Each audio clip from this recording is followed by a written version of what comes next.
Ça me fait un choc, évidemment. Totalement abattu de voir ce musée qui a été, disons, violé en quelque sorte.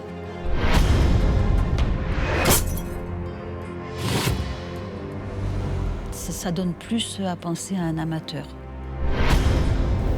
Les auteurs sont sortis, mais pas rentrés. Ce tableau, L'Enfant, la bulle de savon, n'a plus fait parler de lui. Ils sont passés à côté de Rembrandt. Je me dis, c'est pas possible. Bon, il a complètement perdu la raison, c'est certain. La descente aux enfers commence. Il a volé un tableau, son tableau. Mais c'est pas un voleur, c'est juste un amoureux.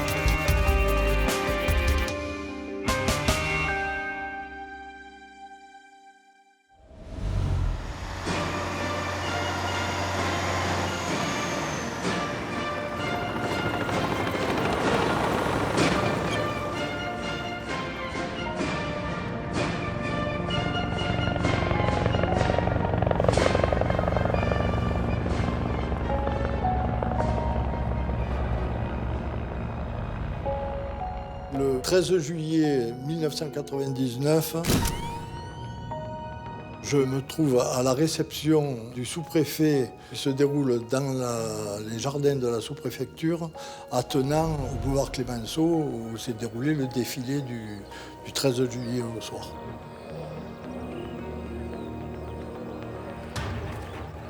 Pendant que je bois un verre, le chef de la police municipale vient me trouver et me signale qu'il y a eu une infraction au musée municipal.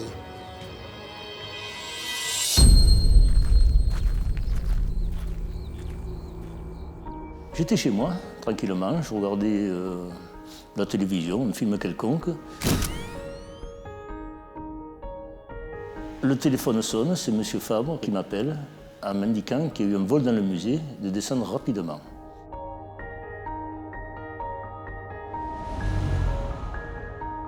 Dès que je rentre dans le musée, je me rends compte qu'il n'y a pas de désordre apparent. Seulement, mon intuition fait que je pense de suite au tableau de Rembrandt, puisque c'est l'œuvre maîtresse du musée. Je me rends donc de suite devant le tableau, et là, je découvre que le tableau, évidemment, a disparu.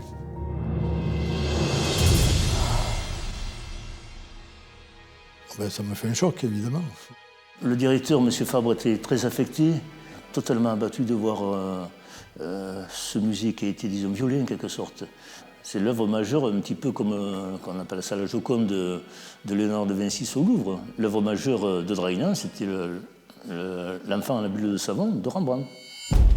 Rembrandt est l'un des artistes baroques hollandais du XVIIe siècle et les plus célèbres. Peintre de l'âme humaine, il est le maître incontesté de la lumière et des contrastes. L'œuvre majeure du musée de Draguignan est une toile attribuée à Rembrandt, L'Enfant à la bulle de savon. Je dis bien attribuée, car il subsiste un doute quant à son authenticité, même si de nombreux éléments semblent bien évoquer la main du maître hollandais. D'abord, il y a la lumière, le cadrage et la technique qui correspondent à la période de Rembrandt. Ensuite, le sujet, un portrait, sa spécialité. Mais on ne sait pas vraiment qui est le jeune homme représenté. Certains experts disent qu'il s'agirait de Titus, le fils décédé de l'artiste. Le visage du jeune homme est rougeoyant, comme sont souvent représentés par Rembrandt les gens modestes, enjoués, presque enivrés. En revanche, sa chemise à collerette, ses bijoux, suggèrent une appartenance sociale plus élevée. La bulle de savon que tient l'enfant fait allusion aux vanités, un thème très en vogue au XVIIe siècle en Europe et particulièrement en Hollande. La vanité est un type spécifique de nature morte qui évoque à la fois la vie humaine et son caractère éphémère. Le plus souvent, ce thème est symbolisé par un crâne. Ici, c'est une bulle de savon. Le fait que ce soit un enfant qui tienne cette bulle de savon met en opposition la vie et la mort, même si nous savons notre fin, inéluctable. Dans l'incroyable affaire qui nous intéresse aujourd'hui, il s'agit d'abord d'une histoire de passion, un élan comme l'art en a toujours provoqué, une émotion capable de conduire certains aux actes les plus fous, au risque de faire basculer toute une vie.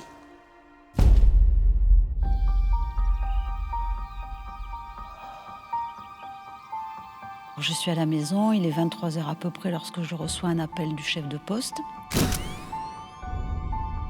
Un vol par effraction a eu lieu au musée de Draguignan. Un tableau de maître a été dérobé par effraction, a priori. Moi, mon rôle, c'est de relever toute trace et indice et de matérialiser l'infraction ou le crime qui a eu lieu. La première chose qu'on fait, c'est qu'on part du général au particulier. Donc on progresse jusqu'au lieu du crime. Sur place, j'ai vu évidemment une dizaine de policiers qui tournaient dans toutes les salles, qui allaient, venaient, prenaient des photos, cherchaient des indices.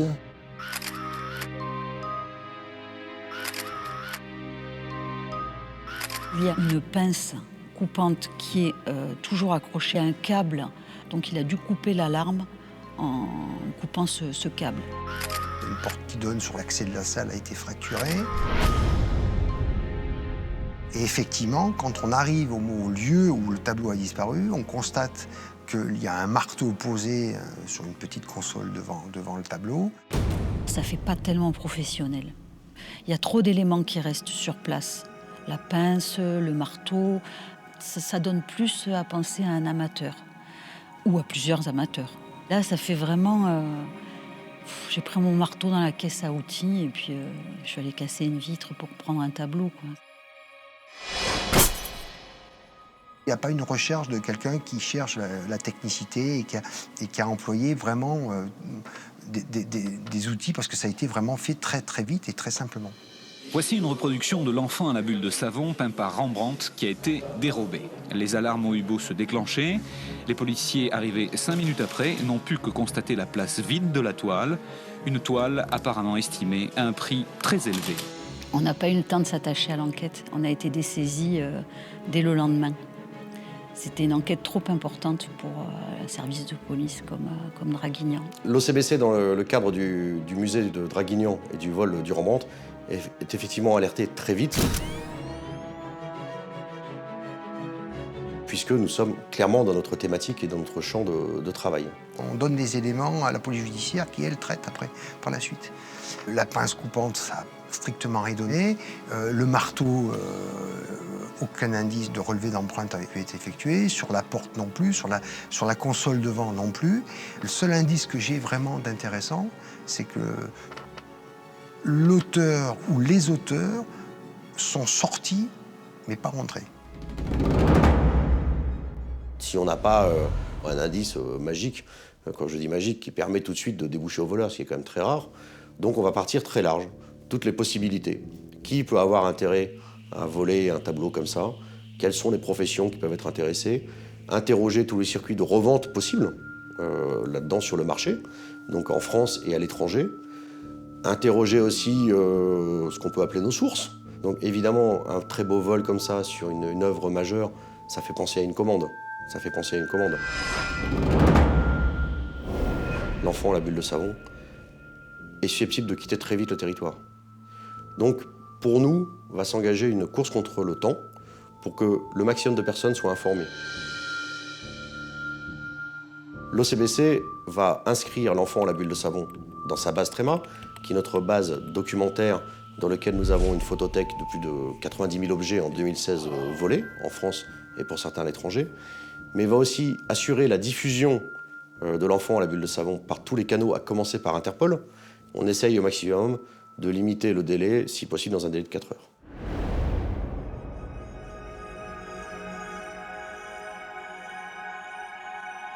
Entre 1999 et 2014, en définitive, ce tableau, l'enfant à la bulle de savon, n'a plus fait parler de lui.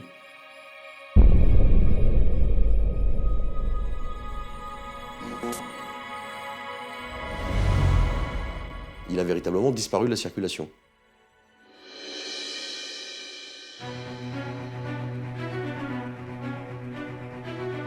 Le 17 mars 2014, une source de l'Office central des biens culturels nous informe qu'il y a un Rembrandt, actuellement, très prochainement, qui risque de faire l'objet d'une transaction, plutôt en France et plutôt dans le sud de la France.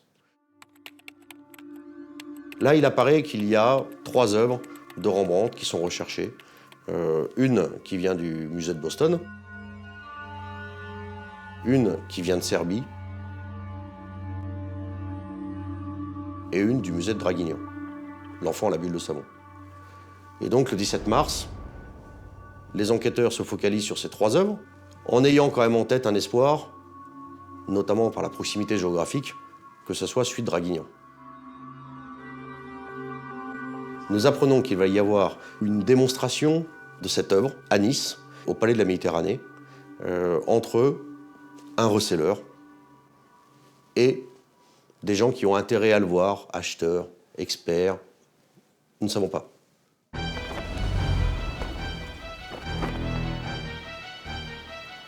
Il y a 3 personnes qui vont sortir du Palais de la Méditerranée et qui vont être pris en filature par les enquêteurs. Le dispositif de filature et d'observation amène les policiers devant un cabinet d'assurance dans lequel ils constatent la présence de plusieurs personnes. Et là, un des policiers qui est dans l'observation arrive à voir un paquet en train d'être déballé, un tableau qui en est sorti, et il reconnaît sur ce tableau le profil de l'enfant.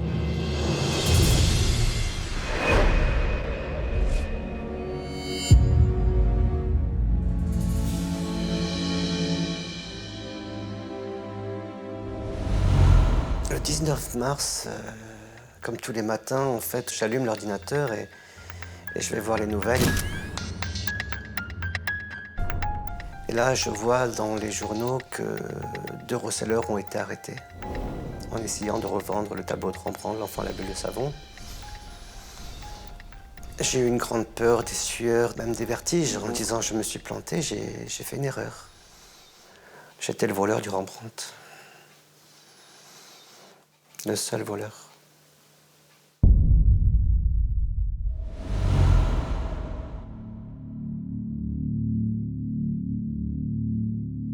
Il fallait prendre une décision, donc j'ai décidé d'aller voir un avocat à Marmande.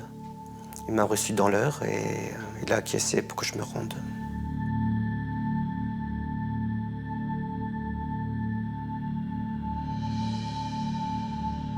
Je suis rentré dans leur bureau et j'ai été entendu pendant 6 heures.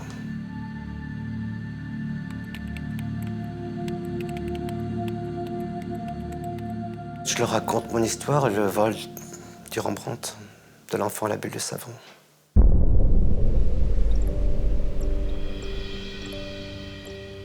La première fois que j'ai rencontré ce tableau, de l'enfant à la bulle de savon, c'est à 13 ans. J'étais au foot avec ma mère qui m'avait amené. Et on est sorti, il faisait froid. Et là, à ce moment-là, elle a voulu me montrer, me faire visiter le musée. On était à 2 pas. Et de rentrer dans ce musée, avec ces armures, il y avait des armures. Je me suis pris pour un chevalier et j'ai joué dans ce musée, en me baladant dans toutes les pièces. Et c'est en arrivant devant ce tableau, en le rejoignant, qu'elle m'a montré ce tableau de Rembrandt. Ma mère m'a expliqué que c'était un maître dans le clair-obscur que je ne connaissais pas à l'époque. Je le regarde furtivement au départ et puis après, son regard m'a captivé. Elle a noté une ressemblance dans le tableau, c'était la tristesse de cet enfant, la mélancolie de cet enfant. Que j'avais peut-être eu une vie à ce moment-là pas heureuse et je me suis un peu retrouvée en lui. Je pense qu'à l'âge de 13 ans, il est un enfant extrêmement fragile. C'est un enfant qui doit être au bord des larmes très souvent. Il y a quand même dans cette maison un tyran domestique qui est son père. Il y a des cris, il y a des violences. Donc c'est un enfant très seul. La deuxième fois que je l'ai vu à 17 ans, J'allais faire une carte grise à la préfecture de Draguignan. Et bon, il y avait énormément de monde. J'ai décidé d'aller faire un tour au musée. Et là, je me suis arrêté plus longtemps devant les Rembrandt. Bien longtemps. Et là, j'ai vu plus qu'un enfant. Je suis rentré dans la toile et j'ai vu à ce moment-là un ami. Je vais commencer à lui parler. C'était notre premier discours en disant il fait chaud, en essayant de rentrer en contact avec cette toile. Je lui parlais à voix basse, comme Don Camillo fait avec le Christ.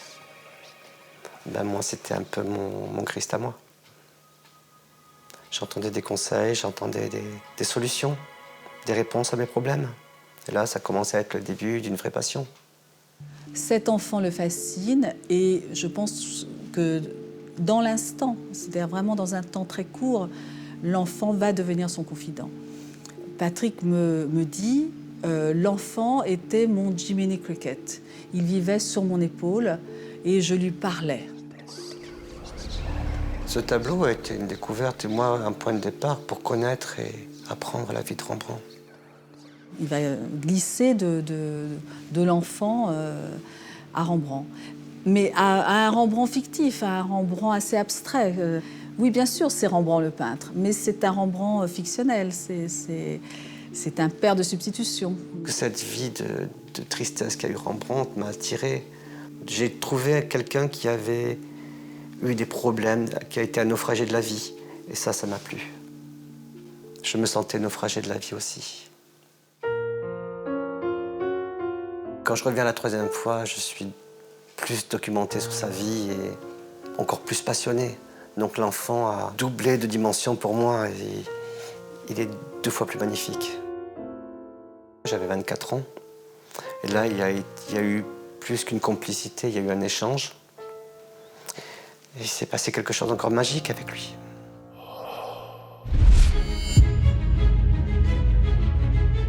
Les années ont passé et là, le dialogue commence à me manquer. Je ne le voyais plus depuis 2 ans et c'est vrai que ce dialogue a commencé vraiment à me manquer. Je l'ai recherché à travers d'autres personnes que je n'ai pas retrouvées. Et c'est à ce moment-là que j'ai eu envie de le voir plus souvent. Là, le voir plus souvent, c'était l'idée folle de me l'approprier et de le dérober. Le moment où Patrick va décider de voler le tableau correspond à un moment sans doute d'amertume, à un grand sentiment d'injustice. Donc son père meurt, la mère va très mal. Ma vie était sans intérêt, donc j'ai pensé que de faire quelque chose de grand et de me l'approprier, et la machine a commencé à être lancée.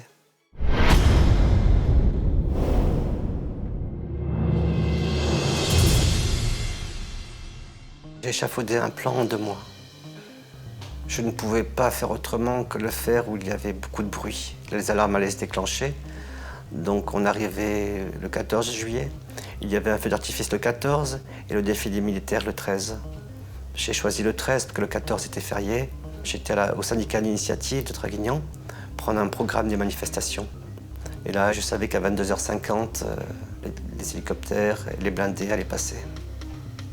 Donc dans le brouhaha, personne ne m'aurait entendu. Il s'est énormément préparé à ce vol. C'est une grosse préparation. Il a fait les repérages nécessaires pour savoir précisément par où passer et comment tout ça doit se faire. L'avant-veille du vol, je me suis rendu à un supermarché pour prendre les piles d'une lampe, des chaussures plus grandes de 2 pointures pour les empreintes au sol.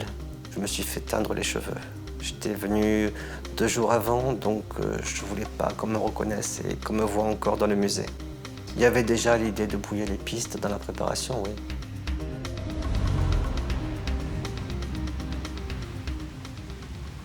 Le jour du vol, le lever a été très, très rapide. À 7 heures, j'étais levé parce que je n'avais pas dormi de la nuit. Savoir que j'allais passer à l'acte et peut-être que j'allais faire marche arrière, je ne savais pas encore, mais je ne voulais pas. Donc j'ai préparé mes affaires vers 10 heures. Et j'étais prêt à 1h30. J'étais prêt à 1h30, 13h30. Je suis parti au musée, à direction Draguignan. Je me gare au parking du tribunal, qui était à 50 mètres du musée. J'ai été boire un demi pour me donner du courage, il fallait que j'aie du courage. J'avais prévu de sortir par l'arrière du musée et juste au-dessus, il y avait un petit halogène, une lumière halogène et il y avait aussi la sirène extérieure de l'alarme. Et mon but était de couper l'alimentation de la sirène et l'alimentation de l'halogène. J'ai prévu une canne orthopédique à laquelle j'ai fixé une lame de cutter inversée pour justement tirer le fil de l'alarme, le rabaisser vers moi et le couper avec une pince coupante. Et c'est là que ça s'est compliqué un petit peu parce qu'il y a eu une gerbe d'étincelles énorme. J'ai eu très peur que quelqu'un le voie. Personne ne l'a vu. Je me suis dirigé vers le musée, il était 3 heures. Je suis rentré. Je fais un tour pour voir si le tableau était toujours là. Puis je monte à la bibliothèque. Mon plan était de me laisser enfermer quand même un peu plus tard. Et je vois dans le couloir l'armoire normande. Et là, personne. Même si c'était pas l'heure, j'ai fait l'occasion était trop belle. Je me suis jeté, j'ai fermé la porte et la première étape était passée. Le musée devait fermer à 7h30, la bibliothèque à 7h30, 19h30 aussi. Et le conservateur est revenu entre-temps pour passer des coups de téléphone. Et il en a passé beaucoup jusqu'à 21h. 6 heures dans l'armoire, ça a été dur.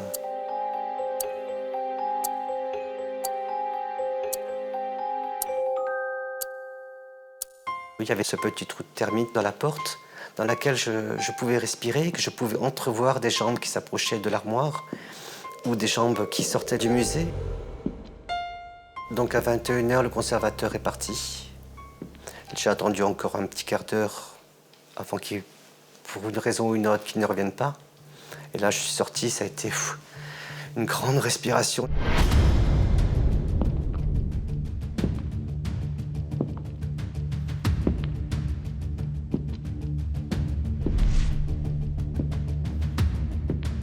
Je n'avais plus qu'à attendre 22h50 pour passer à l'acte.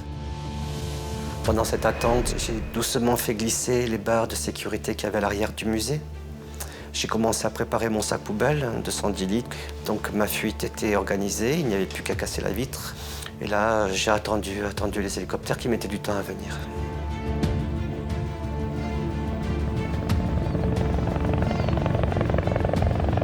Et je les ai entendus au loin et ça a été...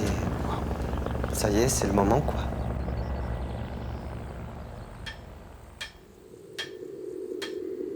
Frapper une fois, frapper 2 fois, ça se cassait pas. 5, 6 fois, et ça commençait à se fissurer et j'ai commencé à creuser un petit trou juste pour passer mon bras.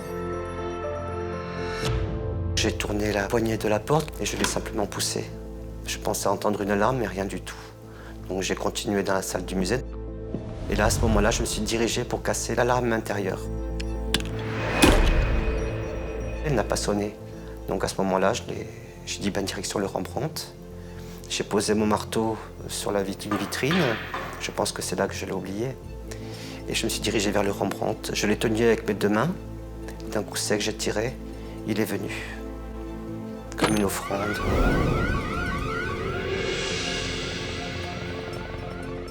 La seule alarme qui a sonné a été celle qui était derrière le tableau, le capteur d'ouverture.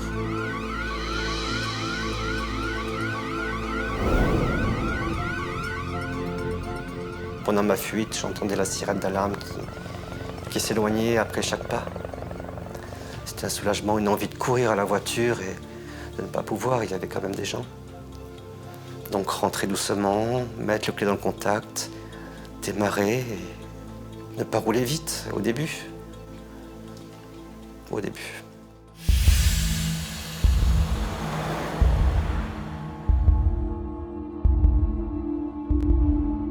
J'ai croisé quelques gyrophares, ça m'a fait battre le cœur.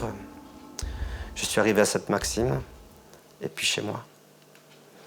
Et puis là, prendre le tableau, monter l'escalier et pousser ce cri de soulagement, ce cri de libération, enfin je l'avais.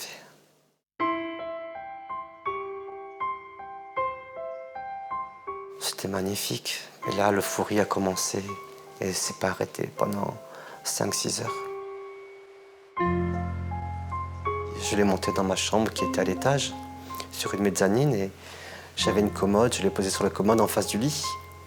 Et là, j'allumais toutes les lumières, j'ai éteint les lumières, j'ai vu les effets de clair-obscur, comme on dit, et c'était magnifique. Je l'ai regardé, je l'ai espionné, j'ai essayé de lui parler, il ne m'a pas répondu. On s'est pris en photo tous les deux. Oh, c'était un moment super.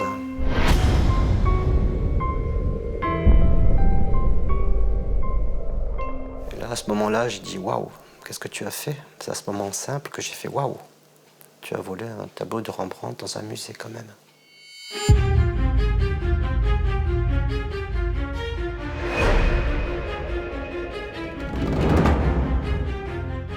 Le fait d'avoir volé le tableau, d'avoir donc réussi selon ses plans, le propulse pas sur notre planète, mais enfin oui, il va vivre un peu en lévitation. Il se trouve beau, il est joyeux, donc il offre aux autres une image d'un être heureux. Je me suis senti plus fort, ouais, je me suis senti grandir et j'avais enfin accompli quelque chose.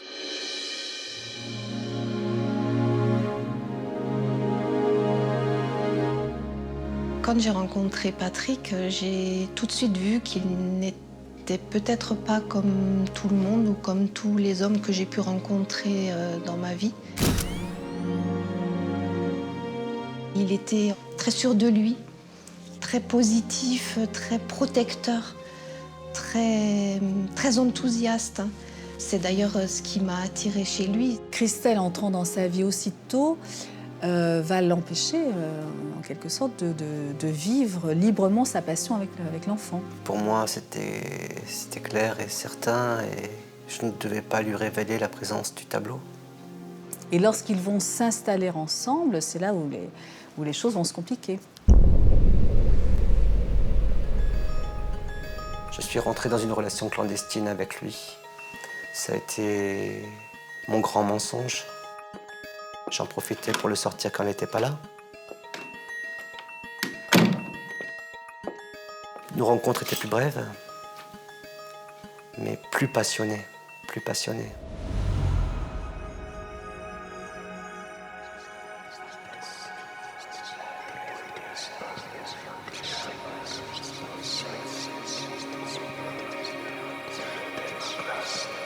Je lui avais dit que c'était tout simplement ma mère qui avait peint un portrait de mon père. Et comme mon père est un sujet assez tabou, on n'en parle pas fréquemment. Donc elle accepte ça comme une vérité, bien sûr, comme une évidence. Et elle n'aura jamais la curiosité de savoir ce qu'il y a sous cette housse. J'ai jamais été tenté d'en parler, non. Ça aurait peut-être détruit des choses, des sentiments. Donc pendant 15 ans, je l'ai caché sous une armoire, sous un lit. Toujours avec une grande peur au ventre. Patrick se sent responsable de l'enfant, il se sent responsable de ce tableau, il en est le gardien et c'est une charge énorme sur ses épaules. Donc, en fait, la descente aux enfers commence. Il y a eu ce cambriolage à Grasse, où on était, deux individus sont passés par le balcon, tout simplement. La sensation que j'ai eue quand je suis rentré dans cet appartement dévasté, cambriolé, était très dure. J'ai eu très très peur, des sueurs froides. Ma première direction a été vraiment de dire, est-ce que tu es là? Est-ce que tu es encore là? Je suis rentré, j'étais directement dans l'armoire, voir s'il était toujours là. Et je l'entendais remuer, tourner, virer dans la chambre. Et là, il sort, il me dit « Oh ben c'est bon, ça va, on s'en sort bien, ils nous ont volé que la télé, la hi-fi. » Et pour moi, c'était grave. Enfin, on est venu dans notre appartement, on nous a volé des choses. Et lui, il me dit « Oh ben ça va, c'est pas bien grave. » Ils sont passés à côté d'un Rembrandt.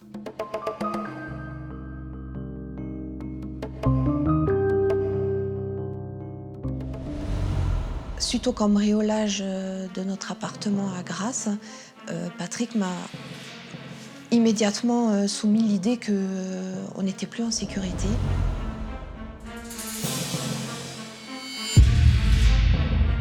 Donc en avant, nous sommes arrivés dans le Lot-et-Garonne. Et là, on se retrouvait en pleine campagne, dans une ancienne maison.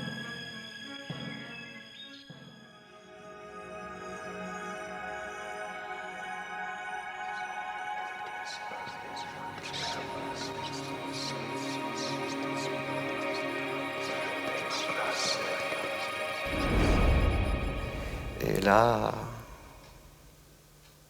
il y a eu l'époque des termites.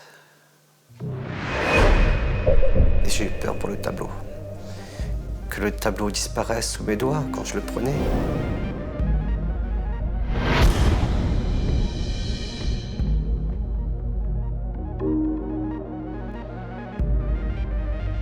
Donc nous voilà emménagés dans une nouvelle maison qui est bien plus récente. Et là, au bout de 2-3 mois, le temps, l'humidité a fait son effet et les clous, les semences se sont retrouvées vertes de gris. Et là, en l'espace de 2-3 jours, ça a duré. Il m'a dit, on ne peut pas rester ici, c'est pas possible. T'as vu cette humidité? Il m'a trouvé tous les prétextes, plus rien n'allait. Dans chaque maison où ils vont vivre ensemble, le tableau ne lui paraîtra jamais suffisamment en sécurité. Et Patrick plonge petit à petit dans une paranoïa certaine. Donc il fallait une maison qui soit pas trop ancienne. Il fallait pas qu'il y ait un point d'eau, pas trop d'humidité, pas de rivière. Et donc on a trouvé une maison neuve dans les bois. C'est dans cette maison que donc, nous avons eu notre second fils. Et c'est là où il avait ces fameuses phobies à vouloir refaire demi-tour 2 ou 3 fois, aller vérifier si les portes et les fenêtres sont bien fermées, que les prises, qu'il n'y ait rien de branché, jusqu'à débrancher la télé en cas de foudre, que ça prenne feu. Enfin, ces manies, ces tocs avaient pris le dessus sur toutes nos activités familiales. Ils ne s'éloignent jamais de la maison plus d'une journée. Donc ils ne partent plus en vacances. Et j'avais toujours cette non-explication en me disant mais il est en train de sombrer dans la folie. Je ne sais pas ce qu'on va devenir, mais c'est plus possible. Elle me trouve de plus en plus dingue, oui. Mais elle ne me le dit pas, mais je le vois. Son comportement change, on est plus en dispute, on est plus en querelle et je vois qu'il y a quelque chose qui se passe. Le tableau le consume, en fait, c'est un peu une histoire à l'envers de Dorian Gray, c'est-à-dire que lui tombe de plus en plus malade alors que le tableau se porte très bien. Ma vie est asphyxiée, ma vie est terminée pendant ces 15 ans. Je n'ai fait que l'admirer, je n'ai fait que l'adorer, le chérir. Et là, la décision a été prise et je devais le rendre. À ce moment-là, Patrick Vialanex n'envisage pas d'aller simplement redéposer le tableau devant le musée. De la même manière qu'on n'abandonne pas un enfant devant la porte du couvent, il est impensable pour lui de laisser là le tableau à la vue de tout le monde. Il pourrait lui arriver quelque chose. Et puis il a peur. Il a peur parce qu'il sait qu'il l'a volé. Se présenter au musée avec le tableau dans les mains en disant « Je suis le voleur de Rembrandt, je vous le rends ». C'était difficile. Comment rendre un Rembrandt? Je sais pas. C'est pas écrit. Il en parle à un ami de longue date et il lui raconte tout. Et c'est la seule et unique personne à qui il raconte tout. Et vraiment, cet appel au secours à cet ami, c'est un appel qui dit « Je ne peux pas le garder, je ne sais plus quoi faire, il faut que tu m'aides, ce tableau doit revenir au musée. » Il m'a parlé de ses assurances qui reprenaient les tableaux volés. Il lui avait été indiqué qu'il existait une démarche tout à fait officielle qui lui permettait de remettre le tableau à un assureur qui serait à même ensuite de le restituer à la justice sans que Patrick Vialanex soit inquiété et que on lui avait également expliqué que cette démarche légale participait à la restitution d'œuvres qui avaient disparu et que dans ce cadre-là, il serait même récompensé. Et celui-là, il aurait pu me l'avoir contre une récompense de 40 000 €. Mon choix a été rapide. Je voulais qu'il retourne au musée.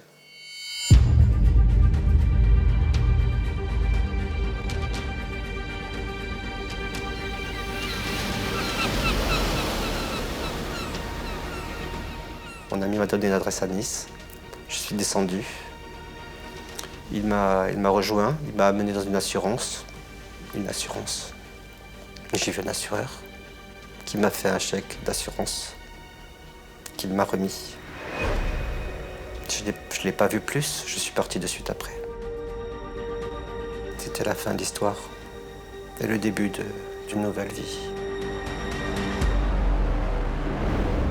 En bref, les voleurs ne gagnent jamais. L'enfant à la bulle de savon, ce tableau attribué à Rembrandt et volé il y a 15 ans au musée municipal de Draguignan, a été retrouvé. 2 receleurs présumés mis en examen.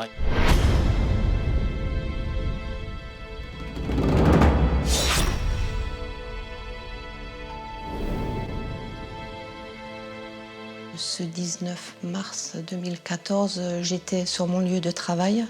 J'avais mon téléphone portable dans mon sac et j'entendais que ça ne faisait que sonner. Je vois que c'est lui qui m'a appelé sans cesse.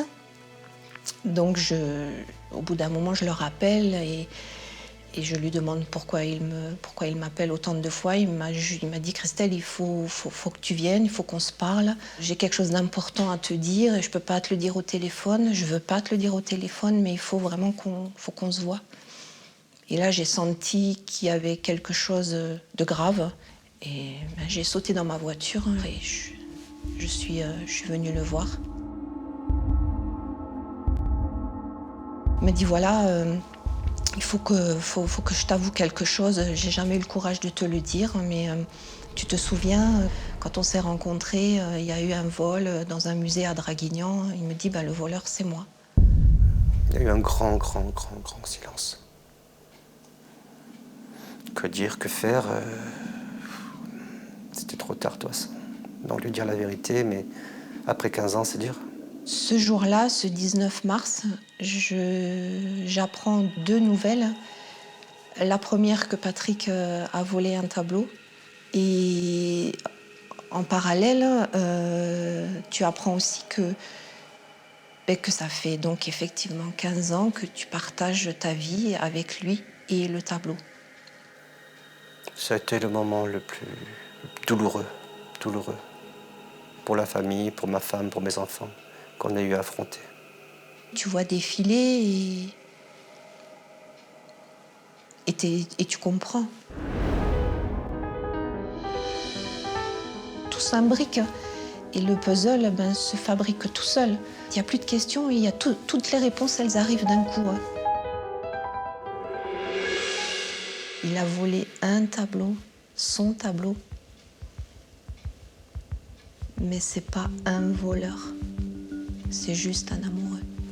J'ai accepté parce qu'il a fait 15 ans avant et on est partis tous les deux à Marmande voir l'avocat. En se disant, on va aller affronter tout ça. Patrick m'explique son histoire et il m'explique son histoire avec ce tableau qui, moi, au début, d'ailleurs, me surprend. Parce que, étant beaucoup plus pragmatique, peut-être terre à terre, je lui dis, mais c'est un tableau. C'est juste un tableau. Je me dis, c'est pas possible. Bon, il a complètement perdu la raison, c'est certain. Petit à petit, je comprends que non, Patrick a vraiment discuté pendant 15 ans avec ce tableau. Pendant 6 heures, j'ai raconté mon histoire et j'ai attendu et je pensais être incarcéré. Mon sac était prêt, je l'avais amené à la gendarmerie. Et un gendarme m'a dit, tu vas partir, tu vas sortir. Moi, j'y ai pas cru. Pour moi, l'incarcération était obligée. J'étais le voleur. Et je suis sorti.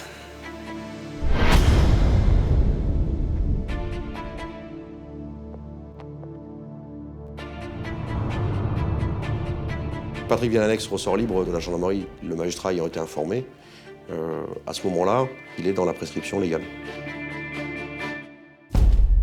Ainsi va la justice. Dans tous les états de droit, elle a été dotée de 2 qualités, le pardon et l'oubli. Le pardon, c'est l'amnistie qui permet dans certaines circonstances d'effacer une peine. L'oubli, c'est la prescription. De 10 ans en matière criminelle, elle tombe à 3 ans pour de simples délits comme les vols. Attention, cela ne signifie pas que Patrick Vialanex n'a pas commis un acte répréhensible.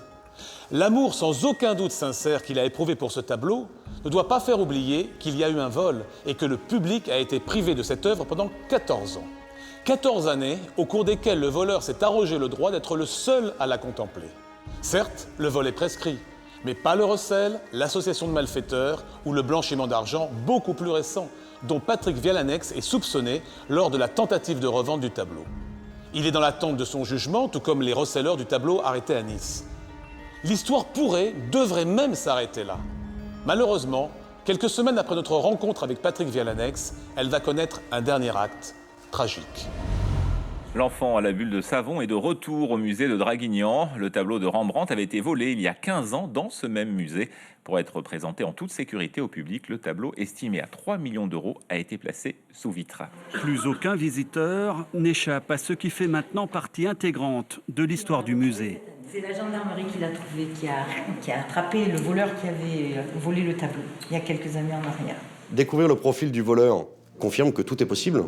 Les biens culturels représentent à la fois de l'argent, mais à la fois de la passion. Et comme toutes les passions, ça peut créer des comportements complètement atypiques, et je crois que nous sommes dans ce cas-là. C'est une histoire que je trouve profondément sentimentale. La passion qu'a vécu cet homme, qu'a vécu Patrick, me paraît digne, me paraît quasiment mythique. J'ai presque envie de dire que Patrick est un voleur digne d'un Rembrandt.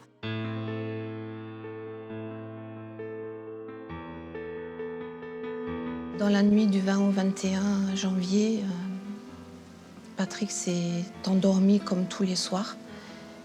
Et hélas, il a fait un arrêt cardiaque vers 3 heures du matin. Et les secours sont arrivés, ont essayé de le réanimer, mais il était parti, c'était déjà trop tard. L'enfant à la bulle de savon et Patrick, à un moment donné, n'ont fait qu'un. Il l'a rendu, et du moment qu'il l'a rendu, c'est Patrick qui est parti.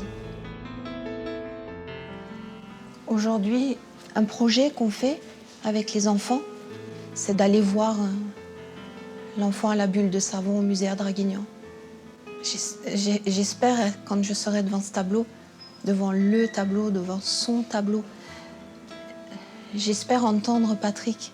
J'espère trouver des réponses. J'espère...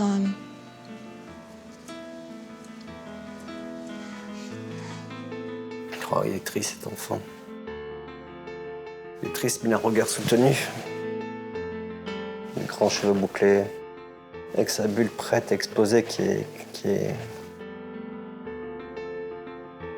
va exploser. On se demande quand. Comme la vie qui va s'arrêter à un moment donné. C'est l'histoire d'une passion dévorante qui consume toute une vie. Une nouvelle illustration, pourrait-on dire, du fameux syndrome de Stendhal, qui conduit à un état émotionnel extrême, d'abattement ou d'émerveillement face à une œuvre. Une hypothèse poétique et une issue favorable qui ne peuvent faire oublier qu'il manque encore 2 tableaux de Rembrandt. Le Christ dans la tempête sur la mer de Galilée et une femme et un gentilhomme en noir, provenant tous deux du vol au musée de Boston en 1990. Eux figurent toujours dans la liste des trésors volés.